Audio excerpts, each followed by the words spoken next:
KNS local news కి స్వాగతం. పొట్టి శ్రీరాములు నెల్లూరు జిల్లా కల్వాయి మండలంలోని దాచూరు గ్రామంలో పెంచల కోనలో వెలసి ఉన్న శ్రీ పెనుసిల లక్ష్మీ నరసింహస్వామి బ్రహ్మోత్సవాల సందర్భంగా ప్రతి సంవత్సరం మజ్జిగ నిమ్మరసం అన్నదాన చలివేంద్రాన్ని ఏర్పాటు చేసి పెంచల కోనకు వెళ్లే భక్తులకు మర్యాదపూర్వకంగా వారు మా కుటుంబ సభ్యులే అనే విధముగా వాహనాలు ఆపి మరీ భోజనాలు పెడుతున్నారు. అదే విధముగా భక్తుల కోసం మజ్జిగ నిమ్మరసం నిరంతరాయంగా ఈ వేసవి తాపం నుండి భక్తులకు ఉపశమనం కలిగించేందుకు అందజేస్తున్నారు. ఈ మర్యాదలను చూసిన భక్తులు సొంత కుటుంబ సభ్యుల వలె దాచూరు గ్రామస్తులు మర్యాద చేయడం పట్ల వారు ఆనందం వ్యక్తపరుస్తున్నారు. అంతేకాకుండా ప్రత్యేకంగా అరటిగలను వేలాడదీసి భక్తులు వారికి వారే తీసుకునే విధముగా ఏర్పాటు చేయడం కనుల విందుగా ఉందని భక్తులు తెలిపారు. ఈ సందర్భంగా కార్యనిర్వాహకులు మాట్లాడుతూ బ్రహ్మోత్సవాలు జరిగే ఈ 5 రోజులు మా దాచూరు గ్రామంలో మొదటి రోజు పేర్ల వెంకటయ్య జ్ఞాపకార్థం పేర్ల బ్రదర్స్ మరియు వారి కుటుంబ సభ్యులు, రెండవ రోజు గ్రామస్తులు మరియు దాతలు, మూడవ రోజు తమ్మిదల బ్రదర్స్ వారి కుటుంబ సభ్యులు, నాలుగో రోజు అమర శివ కిషోర్ వాళ్ళ బ్రదర్స్ వారి కుటుంబ సభ్యులు దాతలుగా వ్యవహరిస్తారని, అలాగే ఈ 5 రోజులు ఉదయం మజ్జిగ నిమ్మరసం, మధ్యాహ్నం అన్నదానం, సాయంత్రం పులిహోర నిమ్మరసం మజ్జిగ పంపిణీ చేస్తామని తెలిపారు.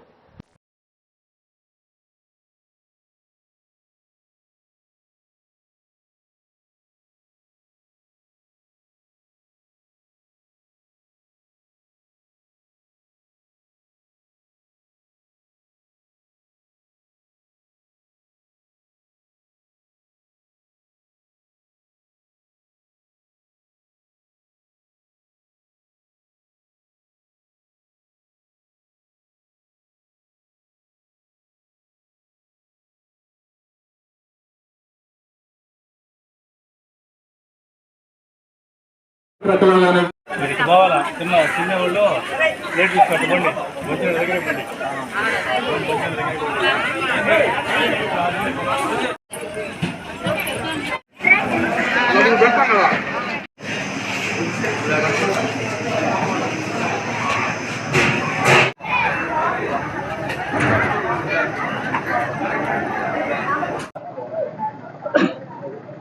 ఈ దాచూరు గ్రామం 2007వ సంవత్సరంలో తెలుగుగా అంతర్భాగంగా ఉండేది.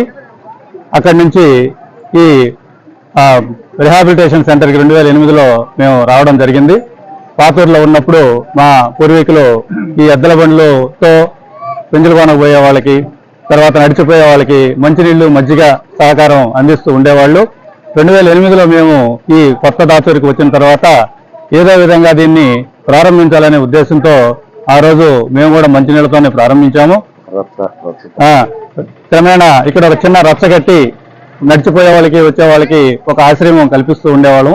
ఆ తర్వాత దీన్ని ఇక్కడ ఏదైనా ఒక కార్యక్రమం చేస్తే బాగుండు అని చెప్పి గ్రామస్తులు, యువత అందరూ దాన్ని ఆలోచించి మాట్లాడుకొని తర్వాత సంవత్సరం నుంచి ఈ మంచినీళ్లు, షర్బత్తు, మజ్జిగతో ప్రారంభించి ఆ రోజు నుంచి దినదిన ప్రవర్ధమానం అవుతూ 2008వ సంవత్సరం నుంచి నేటి వరకు అనగా 2024వ సంవత్సరం మే నెల వరకు ఇక్కడ ప్రతిరోజు అన్నదానము, షర్బత్తు, మజ్జిగ, సాయంకాలము పెరుగన్నము, పులుసన్నము, గుగ్గుళ్ళు లాంటి కార్యక్రమాలన్నీ చేస్తూ వస్తున్నాం.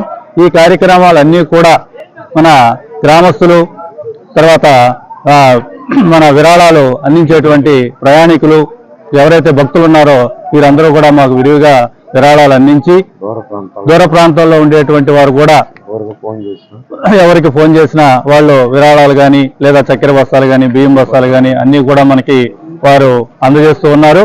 వారి యొక్క సహకారంతో మరియు గ్రామంలో ఉండేటువంటి